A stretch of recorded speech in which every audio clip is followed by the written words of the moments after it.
ত্রয়োদশ জাতীয় সংসদ নির্বাচনে ৩০০ আসনে ২৫৮২টি মনোনয়নপত্র জমা পড়েছে।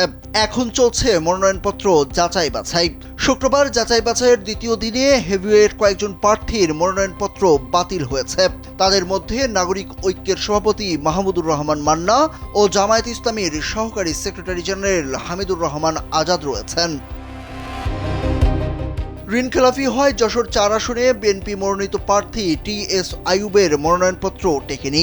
কক্সবাজার ২ আসনে জামায়াত ইসলামীর প্রার্থী ও দলটির সহকারী secretary general doctor H M. Hamidur Rahman Azad ও গাইবান্ধা ১ আসনে দলটির প্রার্থী মোহাম্মদ মাজেদুর রহমানের মনোনয়ন বাতিল হয়েছে।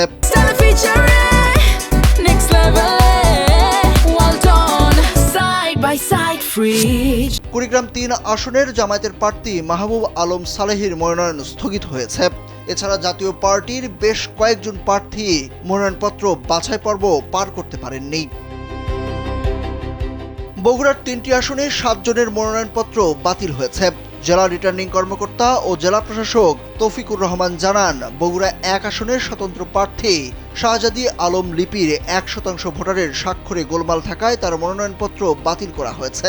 এছাড়া এই আসনে ইসলামী আন্দোলন মনোনীত প্রার্থী এ.বি.এম. মোস্তফা কামাল পাশার মনোনয়ন বাতিল করা হয়। হলফনামায় তথ্য গোপনের অভিযোগে বগুড়া ৩ আসনে ইসলামী আন্দোলনের প্রার্থী শাহজাহান তালুকদারের মনোনয়নপত্র বাতিল হয়েছে। বগুড়া ২ আসনে নাগরিক ঐক্যের সভাপতি মাহমুদুর রহমান মান্নার হলফনামায় তথ্য গরমিল থাকায় তার মনোনয়ন বাতিল হয়েছে।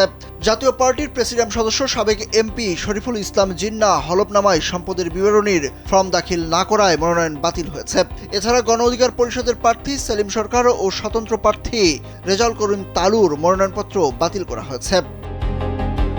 রিটার্নিং কর্মকর্তা বলেন, মাহমুদুর রহমান মান্নার হলফনামায় দেওয়া তথ্যে বড় ধরনের গরমিল পাওয়া গেছে। তথ্যে অসঙ্গতি ও অস্পষ্টতা থাকায় তার মনোনয়নপত্রটিও বৈধ ঘোষণা করা সম্ভব হয়নি। এর আগে মান্নার নাম ঋণখেলাপির তালিকায় থাকায় তার ভোটের পথ আটকে ছিল। আপিল বিভাগের আদেশে ক্রেডিট ইনফরমেশন ব্যুরো সিআইবির ঋণখেলাপির তালিকা থেকে মান্নার নাম স্থগিত করা হয়। ফলে ঋণ সংক্রান্ত জটিলতায় তার নির্বাচন করার জটিলতা কেটে যায়। কক্সবাজার ২ আসনে জামায়াত ইসলামীর প্রার্থী ও দলটির সহকারী সেক্রেটারি জেনারেল হামিদুর রহমান আজাদের মনোনয়ন বাতিল প্রসঙ্গে জেলা প্রশাসক ও জেলা রিটার্নিং কর্মকর্তা আব্দুল মান্নান জানান, হামিদুর রহমান আজাদের বিরুদ্ধে আন্তর্জাতিক আদালত ২-এ একটি আদালত অবমাননার মামলা হয়েছিল। হলফনামায় এই সংক্রান্ত তথ্য উল্লেখ করলেও রায়ের কপি বা কাগজপত্র তিনি জমা দেননি। বাছাইকালে জমা দিলেও বিস্তারিত কোনো ব্যাখ্যা উল্লেখ ছিল না। তার নিয়োজিত আইনজীবীরা মৌখিক ব্যাখ্যা দিয়েছেন। কিন্তু ১৯৭২-এর নির্বাচনী ট্রাইব্যুনাল অ্যাক্টের সঙ্গে পরিপূর্ণ সামঞ্জস্যপূর্ণ না থাকায় হামিদুর রহমান আজাদের মনোনয়নপত্র বাতিল ঘোষণা করা হয়। এদিকে শুক্রবার পর্যন্ত দলীয় মনোনীত প্রার্থী ও স্বতন্ত্র প্রার্থীসহ হেভিওয়েট প্রায় ৬০ জনের মনোনয়ন বাতিল হয়েছে।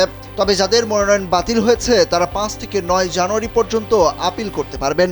আপিলে যাদের মনোনয়ন বৈধ ঘোষণা করা হবে তারা আগামী নির্বাচনে অংশ নিতে পারবেন। সুরুজ আহমেদ, কালবেলা।